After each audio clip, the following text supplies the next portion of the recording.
You're listening to Parasearch UK Radio. News, views and reviews from the world of the paranormal from across the UK and beyond.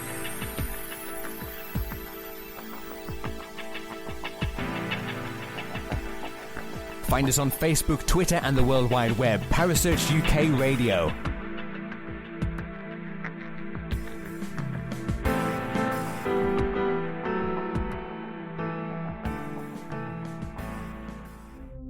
The views and opinions expressed by presenters and guests are their own and do not necessarily reflect the official policy or position of Parasearch UK Radio or its affiliates and sponsors. Listener discretion is advised.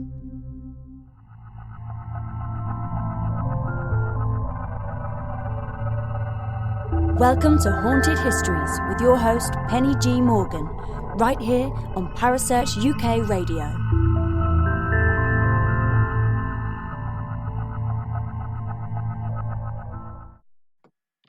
Well, hello everybody and welcome to another week's episode of Haunted Histories with yours truly, Penny G. Morgan. Now I'm going to introduce my wonderful guest to you shortly, but as always I thought I'd do a couple of minutes just giving you a roundup, letting you know what I've been getting up to. Well, it's the school holidays, so not a lot is the answer. We threw a birthday party for my now or soon to be 6-year-old at the weekend. I've just about recovered from that. Bouncy castles really are for kids. That's the only thing I will say. I'm still heavily writing the second book number 2, the follow-up to my Haunted History. So hopefully you'll be able to read that towards the end of the year. And what else? Oh yes, I've got a new blog out that you can read, all about a lady by the name of Ada Lovelace. And if you haven't heard of her, go and have a look. She was a fascinating character, and you may recognise a few other names that are in the piece. But apart from that, that's what I've been up to. How about you? You tell me in the chat room, what have you been up to this last week? Well, if you're not doing anything at the beginning of September, our good friends, the Paranormal Charity Warriors, are doing another event. And this time it's going to be at the wonderful Bromham Mill, which I did a show on with Elisa and Joe a few months ago. And if you want tickets to go to that, there's going to be a few special guests. There's going to be a few people from Parasearch. Not me, I'm afraid. Well, that might incentivise you to want to go, actually, I guess. But I'm not going to be there. But a couple of the guys from Parasearch are going. And you also got Phil and Sarah Wyman are going to be there helping run the investigation. So definitely want to check out if you're around. So go and check out the Paranormal Charity Warriors page and see what you think. Well, without much further ado, I think I'm going to bring in my wonderful guest. I mean, this woman, she's beautiful, she's a talented writer, and she's also a historian, like me. She's one of those ones who likes to take these legends that people sort of say are fact, and I say just we'll look into them. It's the wonderful, with one of the best names going, I think, J'aime Rubio. How you doing, Jamie? I'm doing good. Thank you so much for having me on your show. I really appreciate it. Oh, I've been looking forward to it. It's always nice to chat to someone who's got the similar mindset to me. I agree. And I really, really respect your work, and I really enjoy reading your blog and your book, and I've been listening to your podcasts, and I really enjoy what you do as well. So we have that mutual respect for each other. Thank you. It's nice though, isn't it? When you're allowed to respect people, because I think there's so much tearing down of people who do a similar job to you sometimes in some areas. Yeah. It's so it's sad really when you go into a type of work like what we're doing, and you do run across other people who are either jealous or they've just got an attitude problem, and instead of being building each other up, they're tearing each other down. And thankfully I've met really great people such as yourself and Shannon and others who we've all been able to connect, and we can relate to each other, and with that we build each other up, we promote each other, and it just seems to be more positive, and I'd rather be like that than be around the negative group of people. No, I agree with you. I agree with you. I mean, I'm lucky too in the same meeting people like yourself, Shannon, a good friend of mine in the UK who does a lot of this kind of stuff, Mike Cavell, and we all sort of know that in a way we're just with some people I feel like I'm destroying their fairy tales. I'm destroying, that the tooth fairy doesn't exist anymore, that kind of thing. But then to me, and you probably agree with me, that fact is definitely stranger than fiction. I agree 100%. Yes, definitely. I am such a stickler for the facts, and just like you said, it's as if we're ruining their fairy tale or their fantasy. But as I always say, we owe the dead nothing but the truth. And so for me, when I go into looking into a story, I'm not going into it to ruin another person's, what they've said or what they've said they've researched. I'm just there to tell the facts. If it does not match with someone else's story, the reader's going to figure that one out on their own. Yeah. And they're going to see who took the time to actually do the research, and if I've always believed that, we can be told a story and we could even go out believing it. I know myself, I've believed certain urban legends growing up and just assumed that was the truth. But once you actually look into it and you find the facts, it's our responsibility to correct the story, to not allow that false story to keep being perpetuated, so that, the facts, the truth can be finally told the right way. And I'm so passionate about getting the truth out there, because all of those people, they can't speak for themselves anymore. So we kind of owe it to them to do that for the dead people that we're writing about. And so, I have probably ruffled some feathers with certain people who don't like that I've gone in and I've actually proved what they've written was wrong. And again, I didn't do it intentionally to make them look bad, but I'm just trying to get the facts out there. And if it does happen to rub someone the wrong way, I don't mean it personally. That's just what I'm doing. So sometimes we do kind of make, I don't want to say enemies, but some people don't like what I do. Well, yeah. Yeah, I mean, I'm the one who's normally people like, why do we need to know history? It's boring. And it's right. That's one thing I don't think you can call history. It's boring. It's how people has told it sometimes that's boring. And like you say, these are people who they can't, walk into a room and say, hang on, I didn't kill that person. I haven't been threatening people or everything. Why are you saying that's the kind of person I am? It's not true. You've embellished the story to make it more sort of Hollywoodized, almost. And it's when you get people who sort of say such and such is haunting. We get it over in the UK a lot with all the stately homes and estates that we've got.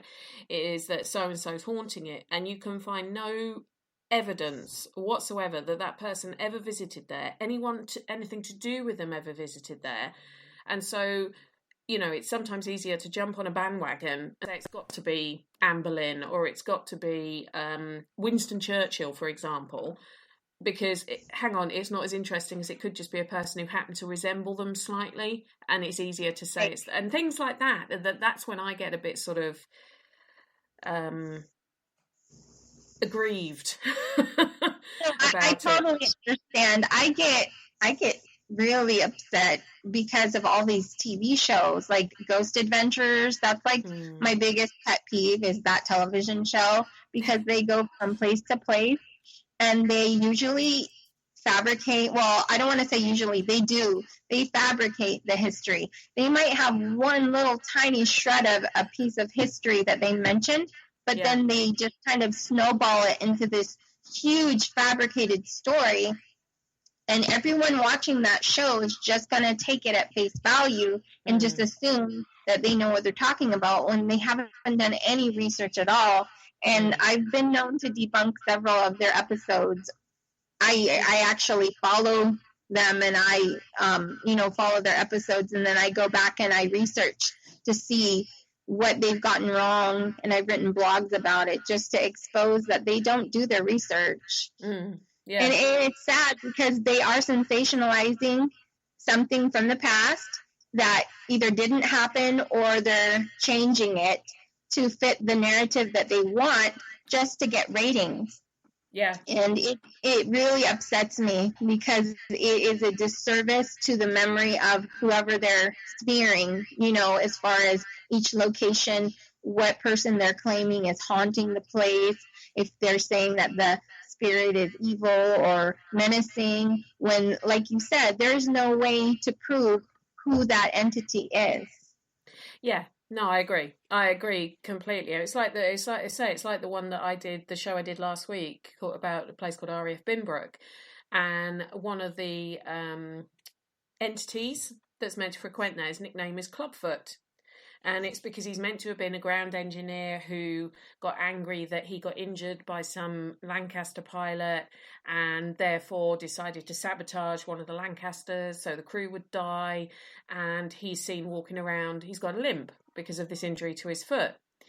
And that's a pretty horrible thing to say about someone who was working on, and I don't know many aircraft engineers who would think like that, for a start. Secondly, if there was a story of a man that was partially abled and sabotaged something, it would have made the newspapers of some sort. No trace. Right. And I actually went through, and the name he's meant to have given, how someone's given a name, I have no idea, because the group that I was talking to investigate there, well, they have been investigating there for about 9 years, and they've never encountered him. But and he's meant to have given a name, so I looked up this name in the duty logs. There was never an engineer by that name. The only person I found with the name of his was actually, I can't remember, he was a navigator who was actually shot down before his squadron even moved to this airfield. And the only thing I could find about someone who had a limp was they did actually have a guy who had actually, he'd lost his leg in an accident, and he was a rear gunner, but he survived the war and retired to Australia. So it's kind of like, you know, they're searching people's memories who actually did absolutely nothing wrong. The Sergeant Sinclair, who's meant to be this rogue mechanic, he was actually a prisoner of war. And it's that kind of thing that makes me I get very annoyed by it, because these are people's memories who, and these, you know, and no matter what your feelings are about war, these were men who were willing to give their lives for the country. Right. How dare they be painted as crooks? I agree. I feel exactly the way you do. I got so irritated with this whole conjuring nonsense in Rhode Island, the house, the Old Brook Farm, or the Old Arnold Estate.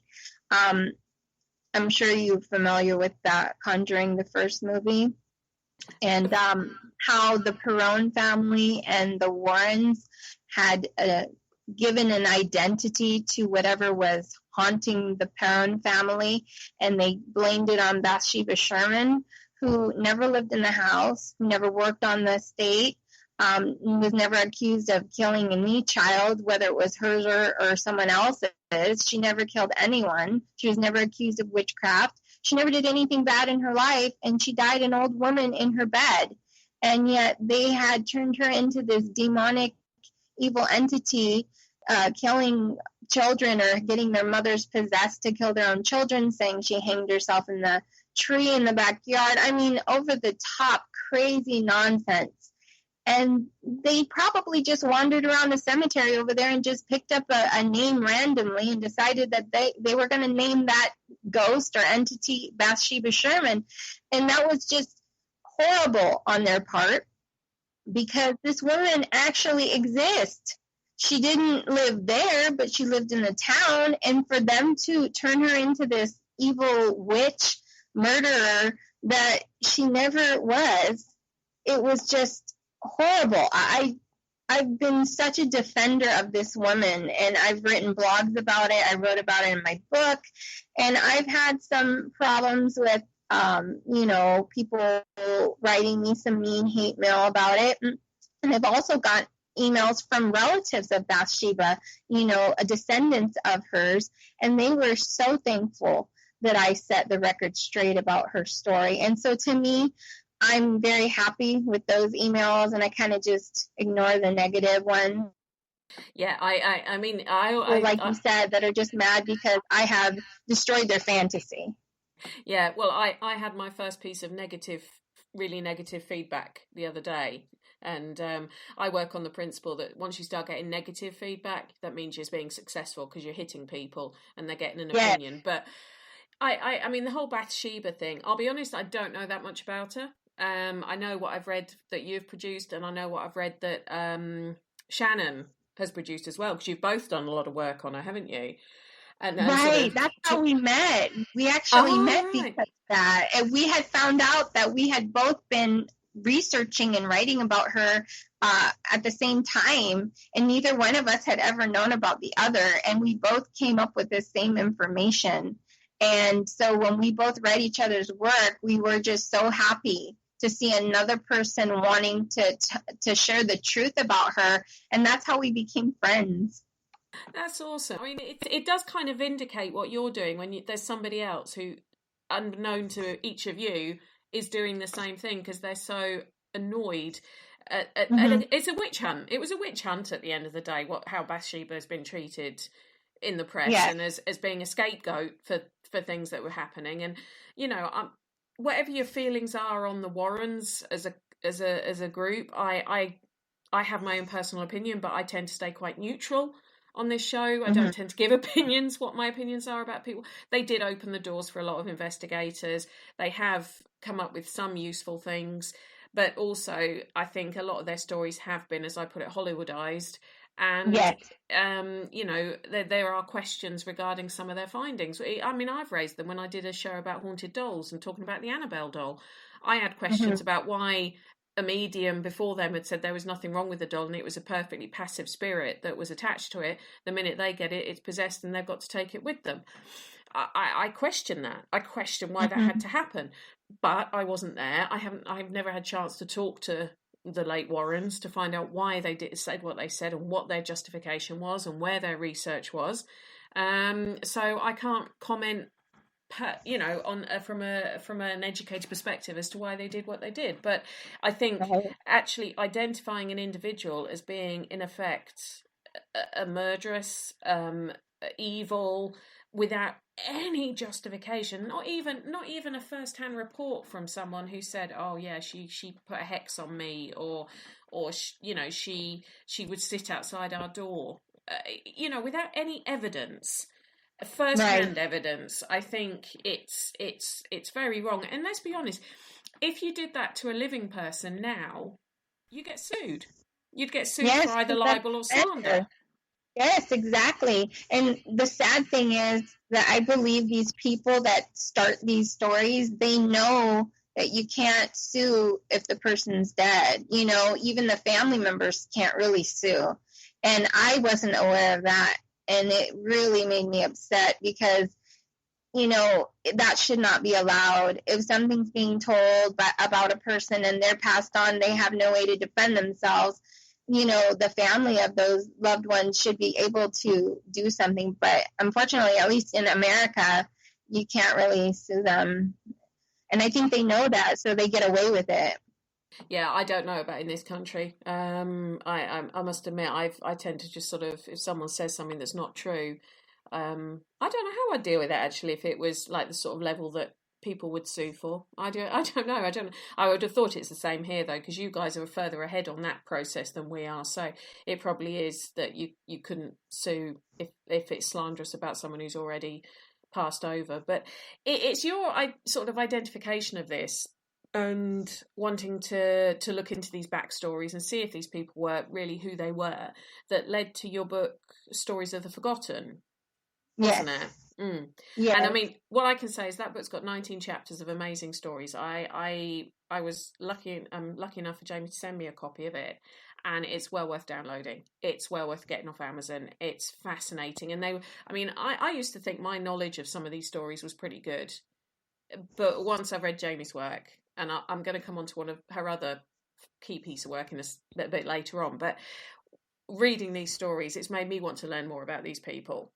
And And I mean, I'm sure you as a writer, same as I do, when someone reads, say, a blog that I've written and said, I'm going to go out and read more about this person, it's fascinating, that means your job's done.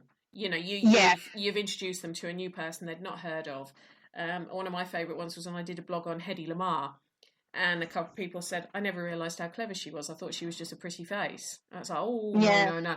So if I can get a few more people to go off and realise how amazing Hedy Lamarr actually was, and how she was, pardon my French, to put it politely, royally screwed by the American government for not paying her for her invention, you know, if that somebody else can go and identify that, I'm happy. But one of the chapters in your book, and it was one of the ones you mentioned you'd like to talk about, is Niles Canyon. Now, how close to you is Niles Canyon from where you are in Northern California? I'm about an hour away, driving distance, yeah. My fiance, Roland, he grew up in Hayward, and so he grew up driving around that area with his friends, you know, as teenagers, and he grew up hearing all the urban legends. So he actually introduced me to the urban legend of Niles Canyon. And there's 2 urban legends associated with it. There's the vanishing hitchhiker, and then the White Witch of Niles, which is basically like a lady in white. And so some people have kind of combined both urban legends, but it's actually 2 separate ones. Okay. And so he introduced me to them, and I was just so fascinated to learn more that I just kind of, you know, went at it and just started digging for whatever I could find. And I spent a while. I did some research, I want to say back in 2014, and I wrote a small blog about it back then, but then I decided to go back and do more, and I uncovered even more information regarding, you know, different events that took place there. And I think that I've been able to kind of unravel some of the urban legend, but you know, I think that there's still possibly some credence to the story itself. I think that you know, with all urban legends, there's always some little shred of history to go along with it. But a lot of the urban legends in the United States, I've been able to trace back to, like, every region has their own version of a certain urban legend. So it's kind of hard to pinpoint where the urban legends really originated. And even some started way back in Europe, you know, going hundreds of years back. So it's kind of neat to see the different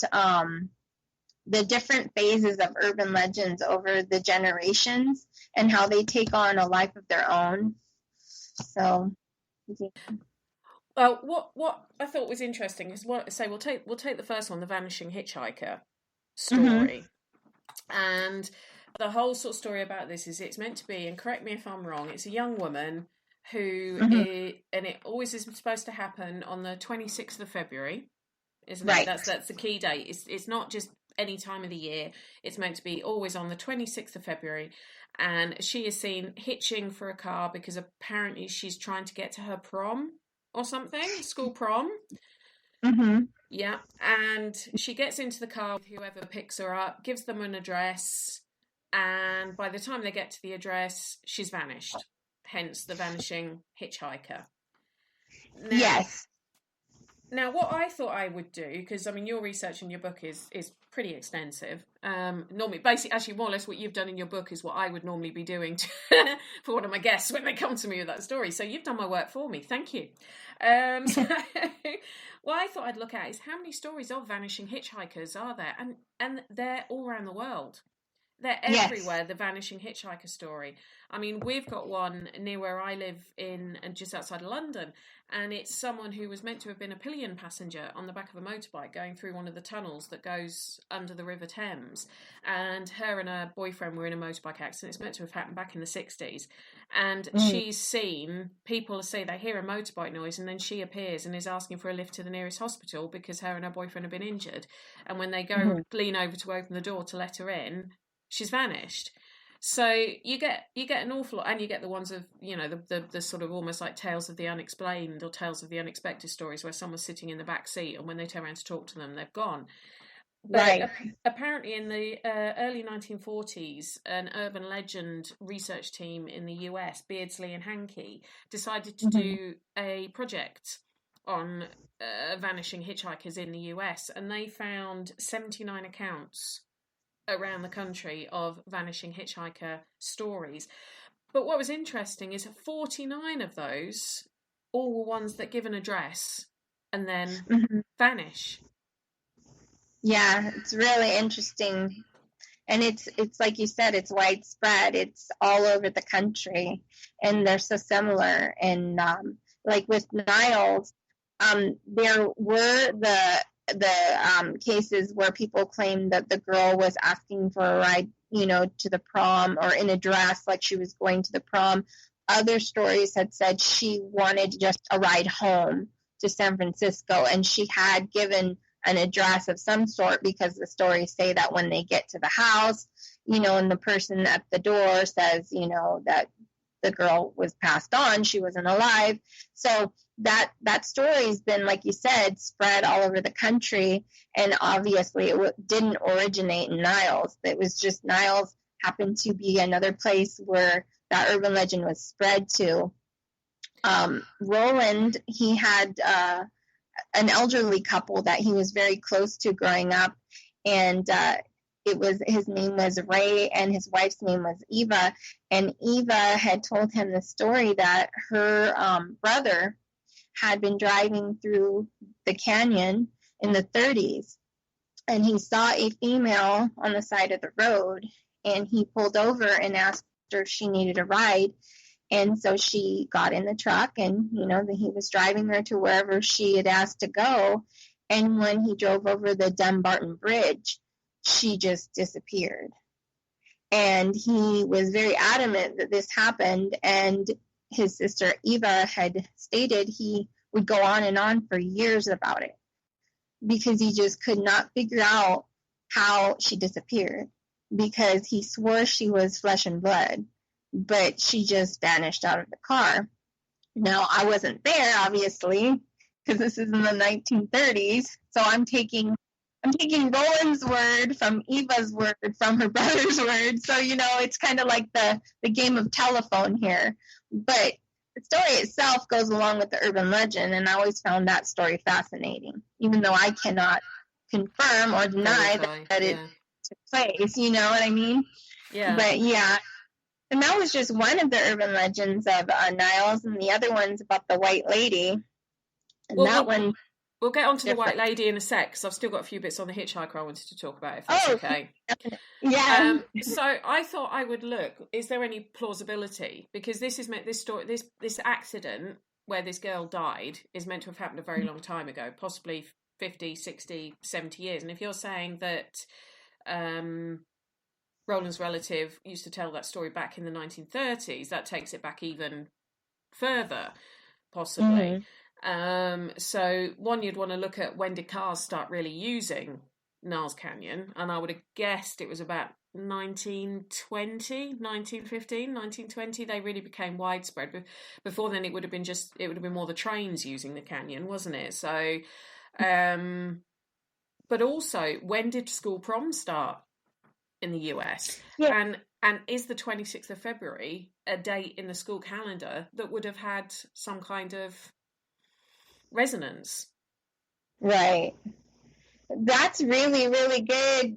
That's a great question. And, you know, I didn't even think about that. So you're way ahead of me on that. But that's actually a fantastic thought to ponder, because, I would think that the proms started, I'm guessing they had to have started in the early 1900s or even before that. I mean, there was always certain types of dances. But that is something to look into. Well, I actually did a cursory look into it, not a deep dive, because you know what it's like when you start researching and you start doing deep dives into research. 2 days later, you're still sitting at your computer researching. But I did find that there's an American historian called Megan Bratz, who reckons that the school proms started in probably the late 1800s, but they wouldn't have been called the prom then. They were sort of just school dances or debutante type dances. But those are the kind of things that I would possibly sort of say, well, when did the road start being used for cars as opposed for horse and carriages or non-motorized? And I do know vaguely from American history, I think it was Henry Ford who he invented credit so that people could buy cars on credit, which is what suddenly gave the rise to the cars, but is also one of the factors in the Depression because credit became more available, therefore there was it was all sort of snowballed from there. So if it did happen, it must have been sort of 1920, possibly after the First World War. But then to tie it in with, I did look to see if anything came up for the 26th of February, if it was a relevant date in the calendar, maybe some kind of, I don't know, pagan date or a religious date of some sort, and nothing really came up. But there's got to be something in the fact that so many people have reported the same date, not knowing what the other people have reported. Right. One thing I found really interesting was there's an old book in the area. It's called The History of Washington Township, and there were two versions written. The original was written in, I think, 1905. I think it was 1905 or 1904, and that one didn't have any mention about this ghost in the canyon or any ghost story, urban legend at all. But it wasn't until they republished it in 1950 that they added the story. So somewhere between 1904 and 1950, somebody came up with the story. Where they found it, I'm not sure. I went over all the newspaper archives of that time period, even going back to the late 1800s, and I was not able to find anything that would remotely be close to that story. So it's been really hard for me to be able to pin it down to an actual event that took place in the canyon.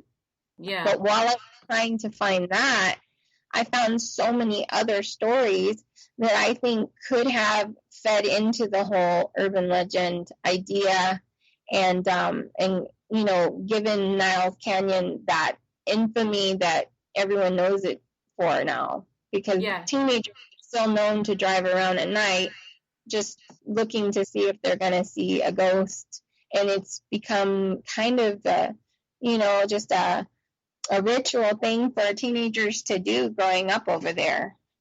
Yeah, a bit like the ones who go into a woods, think Blair Witch, almost, that kind of thing.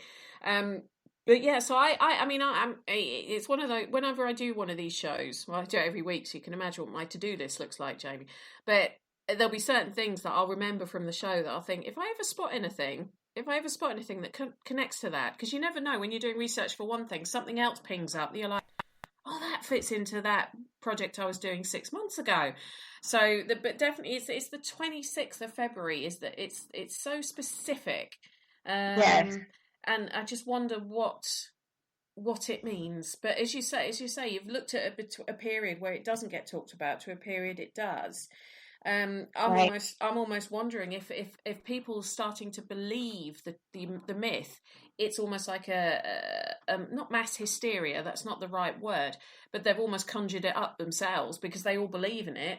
And it's almost like some Back to the Philip experiment that was done back in the 70s, where they proved you can almost conjure things up, and it's that kind of mass sort of hallucination. Possibly, I don't know, but it's definitely an interesting one. And then you come on to, as you say, the woman in white, or the white witch, as she's sometimes known, which I think is a bit unfair, because they don't mean white witches in a good witch, they mean white witches in a witch in white. And that's an interesting one as well, because is she the one who sometimes sits by the creek or something? Yes. Yeah. Yes, she does.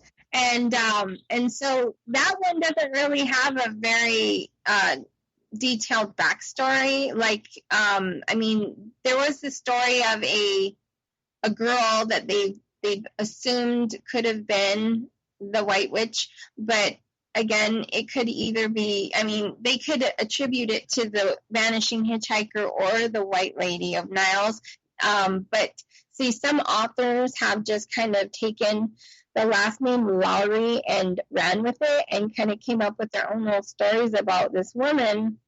And there was a writer, I'm not going to say his name, but he wrote in a book about like ghost hunting in San Francisco or something like that. And he said her name was Mary Lowry, which I don't even know where he came up with that information. There was no lady named Mary Lowry who died over there, but he claimed he went through all these records and this and that, and it's all wrong.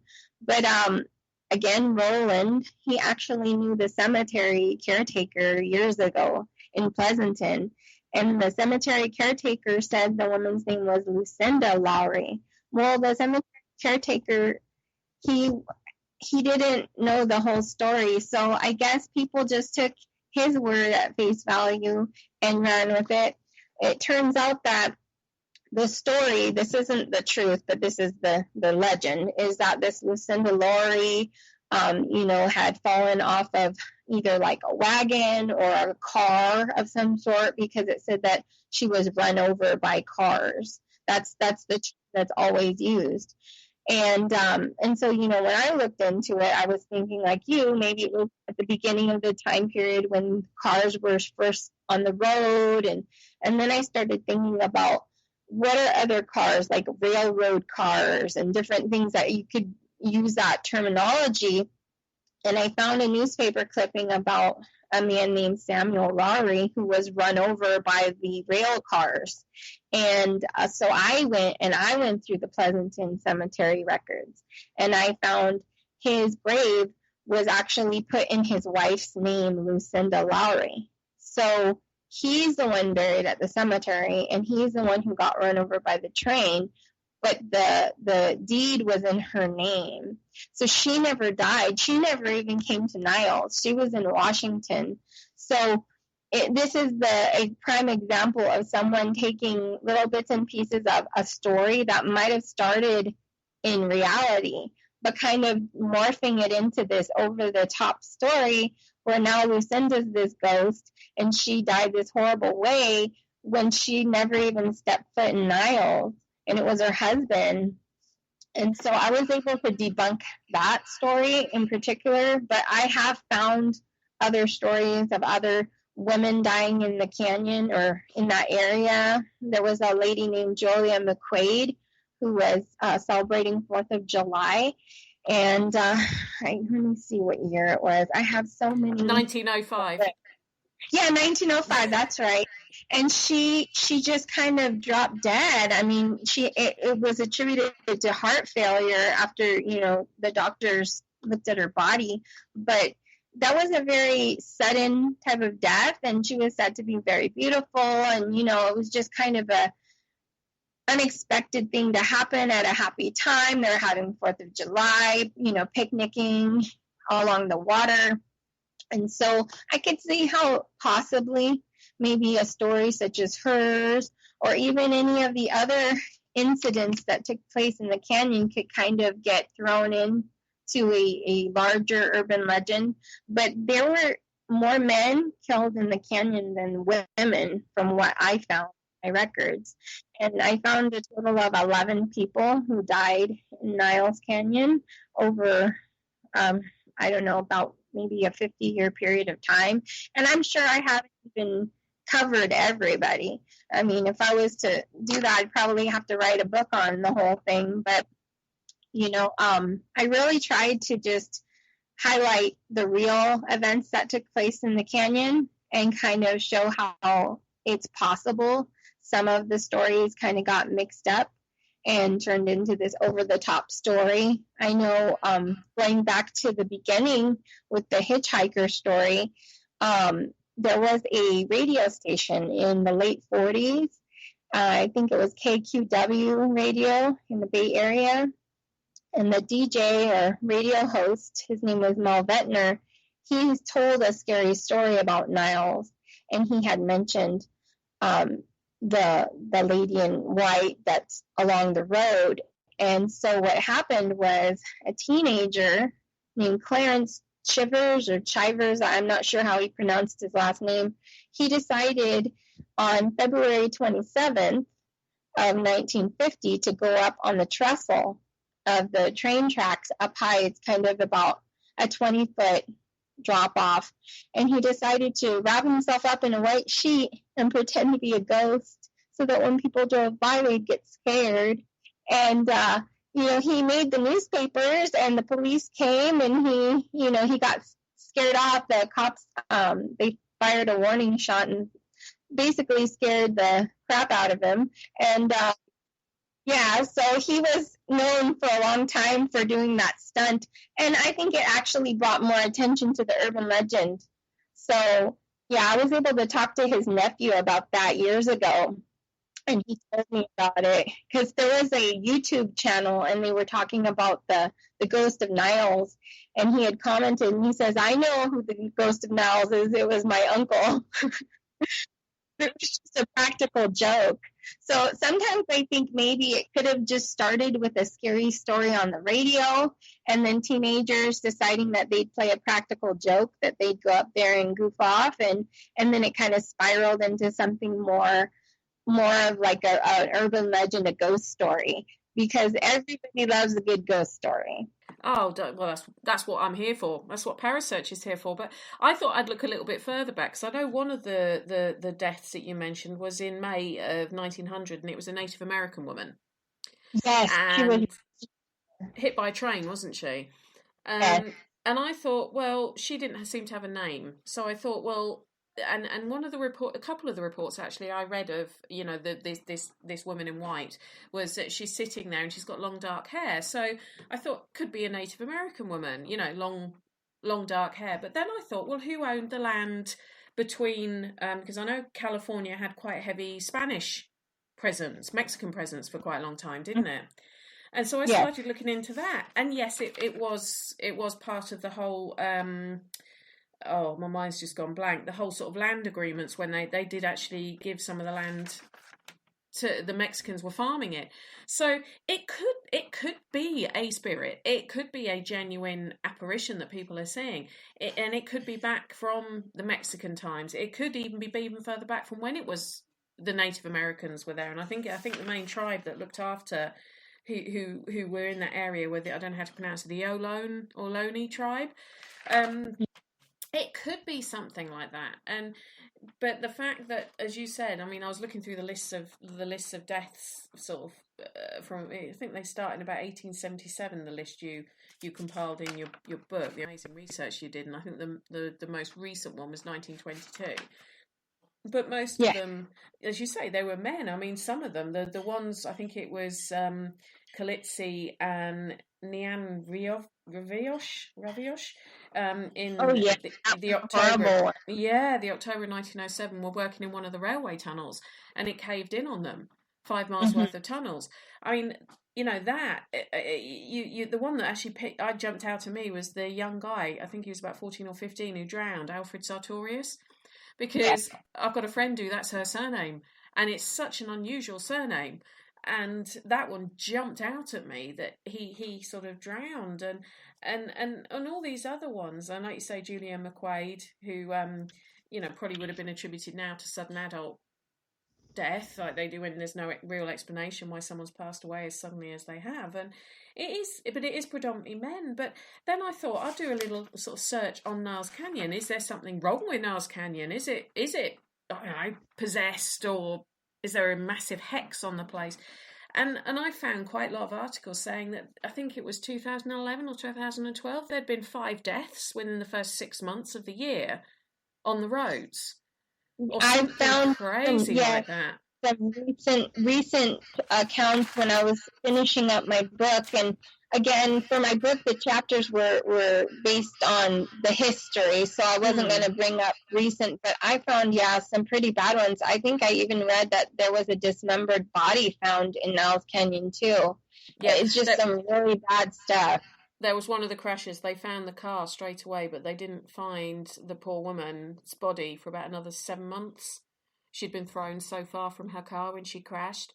And it's like, obviously I don't know the area. I don't know if it is a dangerous road, but they sort of said that one of the crashes that the person didn't die. They said it was almost like, you know, they all of a sudden their brain just wasn't working right, and that was the report from an awful lot of people who'd had crashes, and it wasn't that they were overly speeding or driving stupidly or driving drunk or any of those.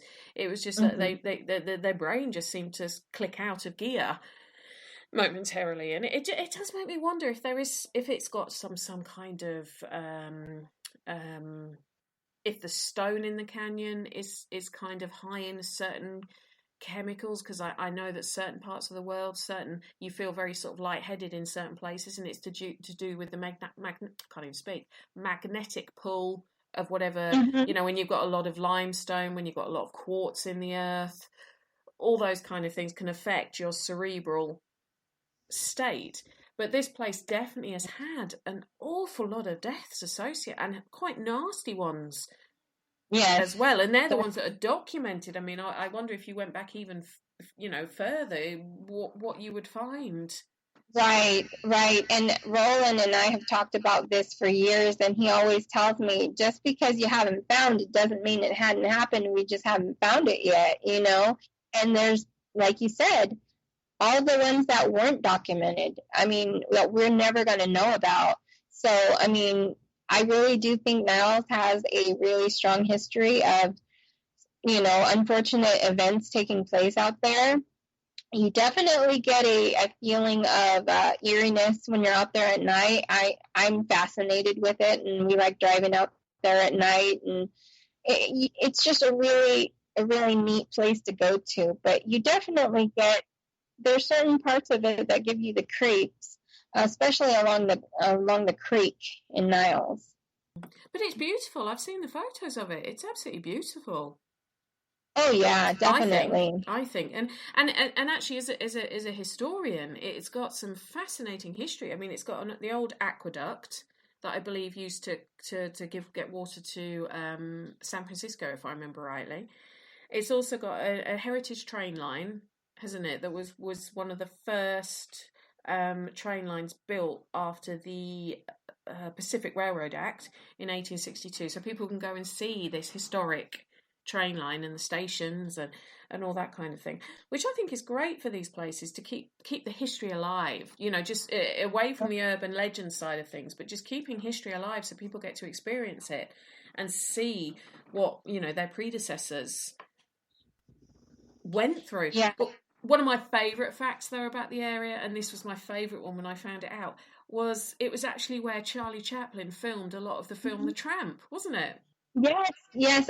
It was the original Hollywood. Niles was Hollywood before there was a Hollywood, and I believe it was Bronco Bill or something. The SNA Studios, that's what it was. The original SNA Studios lot was there. They have a museum there, and you can even drive in the back. There's a street behind the main street, and you can see some of the old houses that the actors used to stay in when they were filming. They're still there, and people live in them now. But it's a really neat little town, and the old buildings are still there. And I love going through the town, and there's lots of antique stores, and I'm a big antique person. So yeah. Have you been to the UK then before, Jamie? No, I have not. Oh, if you like antiques, you want to come here. Yeah, I've always wanted to come over there. I've never had the chance, but hopefully in the future I'll get to travel over there. I'll show you some stuff. I'll history you out. I'll give you the real sort of history tour, and I will love it. But talking about the SNA Film Company, that's one of the beliefs possibly about the Lady in White, is that she was a young actress who maybe had been snubbed by one of the actors and took her own life. And it was not documented because obviously back in the turn of the century, things like, suicide was seen to be a very bad thing. And she took herself down to the creek to say goodbye. I mean, again, there's no proof of it. There's no records that currently exist, although who knows where they might be. They just might be hidden, sort of dug away somewhere. But it is. I mean, the more I was looking into it, the more fascinating the area was, and it is so stunning. Though it was just, you know, it was so pretty, so stunning. Yeah, but I really, I remember when I was first researching it years ago about that story with SNA Studios and the young actress. I could never find anything to confirm that, but I did find that story pretty interesting. And it's plausible, and it is plausible because the way young actresses would have been sort of treated by the studios and the actors and everything else. And let's face it, certain actors like Charlie Chaplin were renowned to be a bit of ladies' men, shall we say? Yeah. Although his history on his own is quite interesting, his background and where he came from and where he ended up and everything. He's quite a fascinating one to read about. But wow, so that's Niles Canyon. Well, one of the other areas that you've written a lot about, and again, I think this was one of the reasons we started talking actually, is Preston, the school at Preston. I'm not gonna. I mean, we've only got sort of 8-9 minutes left, so we can't cover Preston in 8-9 minutes. But you've written 2 books on the subject, so it's obviously one that's very important to you. What made you start looking into Preston? Well, actually, that started when I was about 17. My parents divorced when I was in my early teens, and I had been living in Amador County, where Preston's located, and I ended up moving back and forth between Southern California and Northern California, and I would come visit my dad. Well, he had left the mountains and moved down to Ione, which is where Preston is, and he literally lived across the street from Preston. So I was over there in the summer. There was nothing to do. And so I would wander around Ione, and I'd end up wandering up to Preston. And at that time, it was abandoned. And, you know, it was just this shell of this magnificent castle just sitting there, forgotten and abandoned. And it was sad. And I was just very fascinated with it. I would go up there. I would draw. I would write poetry. I just felt really inspired there. And I decided, you know, one of these days I'm going to look into the history of this place. But then you get busy with life. You move on. I had kids, was married, you know, busy with work. And I never had a chance. And then, I don't know, it was probably about 2006, 2007, I decided I was going to start looking into it. And so it took me several years of research, and I just started writing blogs about it. And then I spoke to a historian up there in Amador County, and he told me, you really need to put this in a book form so that other people can, you know, have it in paper, you know, for posterity to save it, and, you know, and give copies to the library, and, you know, keep your work alive. And so I thought, okay, I'll publish it. I didn't originally even think about publishing it. I just had blogs. The blogs were for fun, you know. And so then I published the first book on Preston. And the first book, basically, it was my way of going through some of the stories that had been circulated over the years by word of mouth that had been told wrong. And so I went back to the source and I researched each individual story, and then I presented it factually to set any sort of misunderstanding straight regarding each particular incident. And it just kind of went from there. And after that book was done, because it was just a really small book, I wasn't making it out to be this huge history book. It was supposed to be a little book you could keep in your purse or your back pocket. If you took it up there to Preston to take a tour, you could just kind of skim through it and read about it while you're walking around. And then I decided to write a second book because I thought it would be fun to dig into some of the more infamous or famous wards that had been there and look into their stories, and then maybe look into some of the more obscure stories. And I just kind of compiled it together. And so that was my second book. But I have a blog up on Preston Castle history that I've had up for a couple of years now. And basically, most of the information from my books is up there. So anybody who wants to read about Preston, you know, it's up there, and you can become informed about the history of that school. It was a pretty amazing place. It has its bad reputation, but it also did a lot of good. So, I always refer to it as a mixed bag, because some people had really bad experiences there, and some people walked away and did very well with their lives, and they, believed that it was because of that school that it straightened them out. So I think that the school, it served its purpose. No place is perfect. Well, no, I mean that's something I would agree unequivocally with, and one of the things about Preston is I remember watching, I think it was a Ghost Asylum episode where they investigated it, and I mean, you talk about this amazing lady in your book, the lady who was murdered there, and Anna. Is Anna, isn't it? It was Anna, wasn't it? Yeah.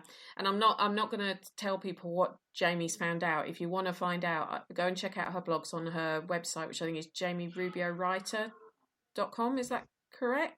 That's the website? Yeah, I thought it was. My mind just went blank then, and when you're saying something and your mind just suddenly goes, no, that's wrong, you've got it wrong. But or get the two books. I mean, one of them's called Behind the Walls, and the other one's called If These Walls Could Talk, and they really are interesting. And yeah, I can see what you mean about them being almost like a guidebook to Preston if you ever get the chance to look there. But what you found out about Anna kind of fitted in with what my gut feeling was when they talked about it, and it was amazing to read the research, and the fact you spoke to one of her relatives as well, didn't you? You become quite good friends with one of her descendants, which I think is amazing. But the thing about Preston, and it's similar to when people talk about the workhouses and all that kind of thing, it's very easy to look at the negatives of these places, that the people who were constantly fighting back, the people who maybe did, I hate to say it, passed away within the walls. But what people don't look at is the people who those places genuinely did save their life. They genuinely saved their lives. If they hadn't been there, they wouldn't have made it. They wouldn't have made it through. They wouldn't have made it. They wouldn't have made it out. They would have been dead in the streets. So I think those things are just as important to look at as the bad things. They're just as important, and it's the thing that people do tend to forget. So I applaud you for that, and I can say to people, if you do want to read Jamie's books, do go and get them. They're if you like the sort of thing that I do, the sort of looking into the history and explaining it, and possibly sort of some of the myths and rumours, and showing that they are nothing but myths and rumours, and that the historical fact is very, very different. Jamie's books do that for you as well. So do get hold of them and check out her blogs. I honestly, it's a real pleasure for me to know you and be able to class you as a history friend, if that makes sense, thanks. Jamie. I feel the same way. Thank you so much. You're very, very welcome. Well, that's been our hour, my love. We've been chatting for an hour. I can't believe it went by so fast. Do you want to come on again next year? We'll talk about another one of the chapters in Stories of the Forgotten. Sure, absolutely. I'd be very happy to. Thank you so much. Well, now you've got Skype. You're all sorted out on Skype. Yes, I'm with the present. I've been living in the dark ages. Oh, don't worry. I felt like that when the computer crashed just before I was trying to call you, and it was like, oh, I'm not an IT person. How do I get this working? Well, thank you so much for being my guest tonight. Thank you. I really, really do appreciate it. And just remind me again your website if people want to check out your blog and your work. It's JaimieRubioWriter.com. Wonderful. Well, that's all for today, guys. That's all for today. I hope you enjoyed the show. I hope you enjoyed learning about Niles Canyon and a few of the other areas we touched on. And do go and read up about the research that Jamie and, for that matter, Shannon did on Bathsheba Sherman, especially if you've seen The Conjuring or you've watched some of the television shows that have featured her. And just remember that everything on television isn't necessarily correct. And some of these people, let's face it, they're getting a bit of a bad rap for stuff that they never did. But on that note, well, tomorrow night you've got the Parasearch Radio show, and I will be back next week for you with a brand new episode of Haunted Histories. But until then, if you miss any of our episodes, whatever the show is on Parasearch, go and check us out on YouTube or go onto the Spreaker app and you've got all the shows downloaded there as well. On that note, I'm going to love you and leave you, people. Have a good evening, sleep tight, and don't worry too much about things that go bump in the night. Thank you for listening. Don't forget to join us for more shows throughout the week. Find us on Facebook, Twitter, and the World Wide Web to keep up to date with all the shows right here on Parasearch Radio.